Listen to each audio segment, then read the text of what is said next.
Bueno, lo decíamos con Coti en la apertura del programa, nos vamos a ocupar de este tema que tiene que ver con las altas temperaturas o el calentamiento global. Lo que vimos en los últimos tiempos, esta noticia de que se conoció que en el último mes de julio el planeta alcanzó su temperatura promedio más alta de toda la historia.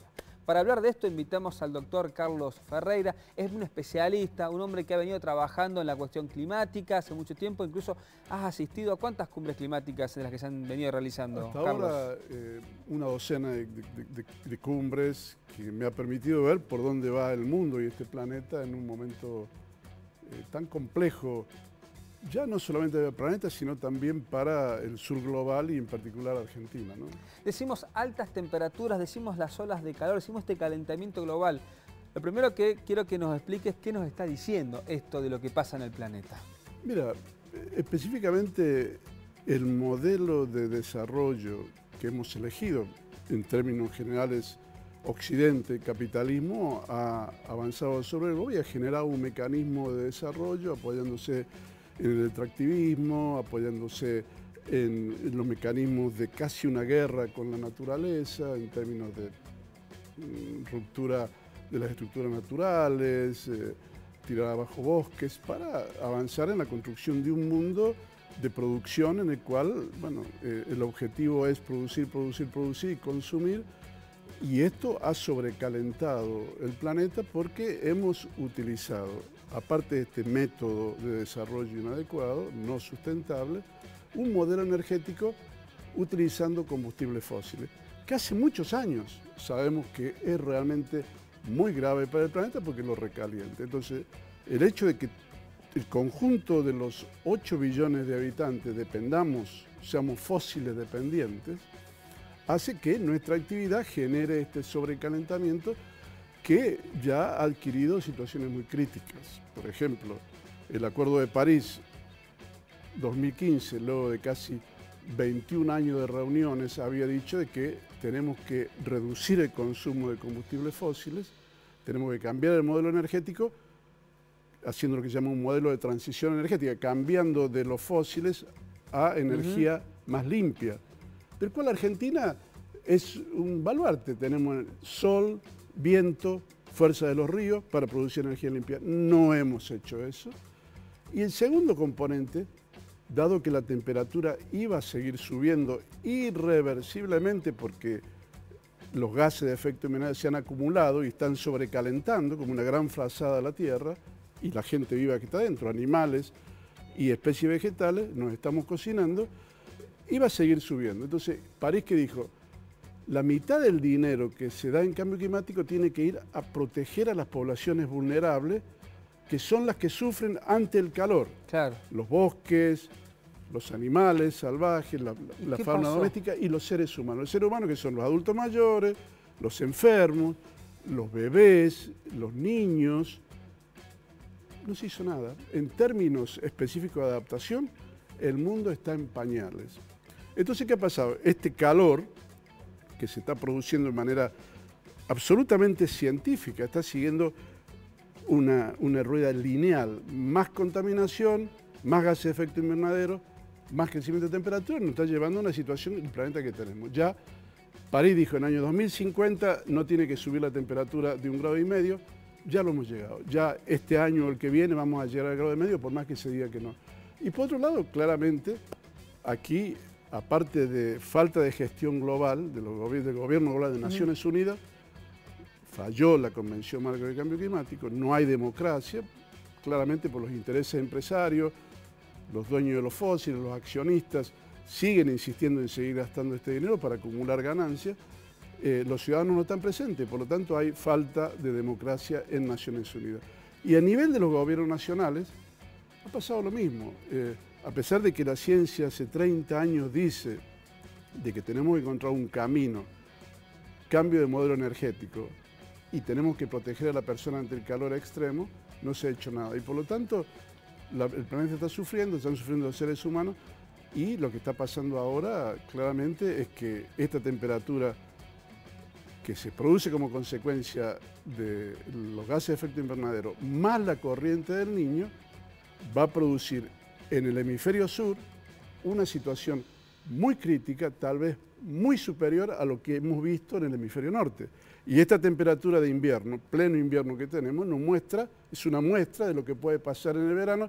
Entonces, de aquí digo, en función de mi experiencia y de la actitud de nuestra institución internacional, Alianza Gremial de Salud, les aconsejo a los gobiernos nacionales, provinciales, de la región, que tengamos cuidado porque América Latina, América del Sur está rodeada por dos mares, Pacífico y Atlántico, que están sobrecalentados. En Europa solamente el Mediterráneo estaba sobrecalentado. Acá tenemos los dos mares y arriba tenemos el Niño. Es muy posiblemente tengamos a partir de octubre una temporada hasta febrero muy caliente, y si no nos preparamos ante el calor vamos a tener problemas. Si quiere hablamos qué hacer frente al calor, porque este es el problema. Pues yo le pregunto, justamente, porque digo, vamos a llegar a un punto que se está viendo que en algunos lugares del mundo aparecen temperaturas incompatibles con la vida humana ya. Absolutamente. Bueno, ¿y qué hacemos entonces eso? Entonces, el Estado, que es el responsable, los políticos, oposición y oficialismo, tiene que poner las barbas a remojo y decir, señores, ¿qué tenemos que hacer frente al calor? Primero, definir que el calor es un grave riesgo para la sociedad, la economía, como lo ha demostrado con la sequía, para la vida animal, la vida vegetal y la vida humana. Entonces tenemos que poner el calor como riesgo. Hay algunos países en los cuales el calor no figura. No está. España, por ejemplo, el calor no era un riesgo. Hubo que ponerlo en términos de marco normativo. Argentina tiene que tener una ley con urgencia que establezca la prioridad del calor para proteger a las poblaciones que viven sobre todo humanas en los ámbitos urbanos. Porque este calor, ¿cómo se expresa? Se expresa concentrando la temperatura en las grandes urbes, en las moles de cemento, donde no hay árboles, donde no hay agua, y allí el calor, que durante el día llega a 35, 38, 40, 42 grados, a la noche es absorbido, se absorbe por los edificios y nuestras viviendas, nuestros lugares de trabajo se transforman en verdaderos hornos. Si en esos lugares las personas que viven tienen riesgos, son vulnerables a la temperatura, ese horno se transforma claramente en un crematorio para la vida. Y tenemos que tener entonces todas las antenas preparadas para definir lo que se llaman las islas de calor en las ciudades. Córdoba tiene una isla de calor, tiene una configuración en la cual la concentración de cemento.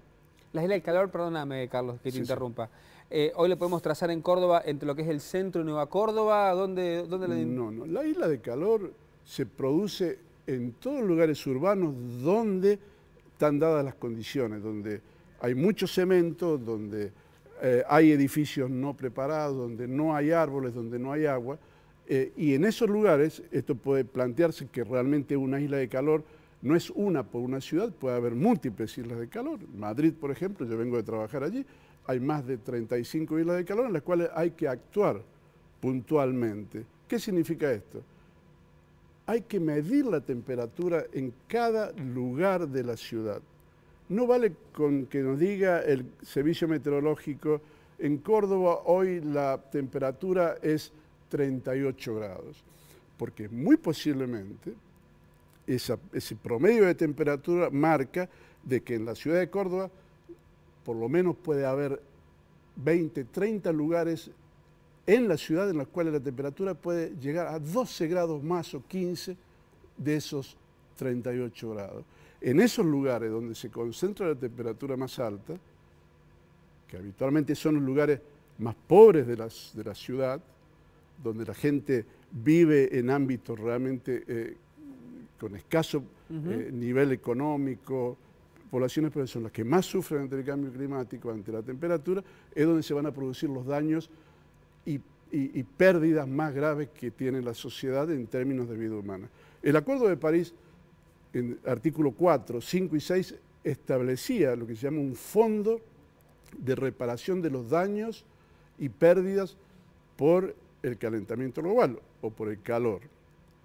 Bueno, nunca se puso en vigencia estos 3 artículos, los gobiernos nacionales no se preocuparon de hacerlo y hoy en día no hay prácticamente ningún gobierno del mundo que tenga una política para proteger los daños y pérdidas que son a los seres humanos, las familias, los ciudadanos, los más pobres, ante el calor. Entonces, no tenemos política ante el calor, no tenemos política de protección de las poblaciones vulnerables, vivimos un mundo muy complejo. Doctor Carlos Ferreira, la verdad que es un placer tenerlo acá. Da para que sigamos estos temas porque es muy interesante. Le vamos a invitar a una segunda oportunidad y quiero que desarrollemos más esta idea de lo que pasa entre el Atlántico y el Pacífico, porque como usted dice, me parece que el riesgo es inminente y eso está bien. El riesgo es inminente y yo creo que he aprendido a lo largo de mi vida de que los seres humanos, si nos preparamos adecuadamente, con un sistema de alerta temprano, con una pronta respuesta, podemos salvar y proteger vidas. Esto no es cuestión de dinero, es cuestión de capacidad de tener, en primer lugar, una ley como la que yo trabajé aquí ante el dengue. Yo vine en el año 2010, estuve trabajando 3 años en el Ministerio de Salud, impulsando una política de acción contra el dengue sustentable, no utilizando insecticidas, sino utilizando la lucha biológica a través de los pescados, Bueno, esa ley se dejó olvidar, la política falló. Tenemos que tener un marco normativo en Córdoba, y estoy en Córdoba, y es mi provincia, mi lugar donde nací. Yo quisiera que Córdoba tenga una ley ante el calor para realmente poner el calor como un problema de riesgo en la sociedad cordobesa, para que todos nos demos cuenta, y segundo, tener un plan de acción ante el calor, para proteger a los cordobeses que viven en islas de calor, para proteger y salvar la vida, y proteger también el ambiente.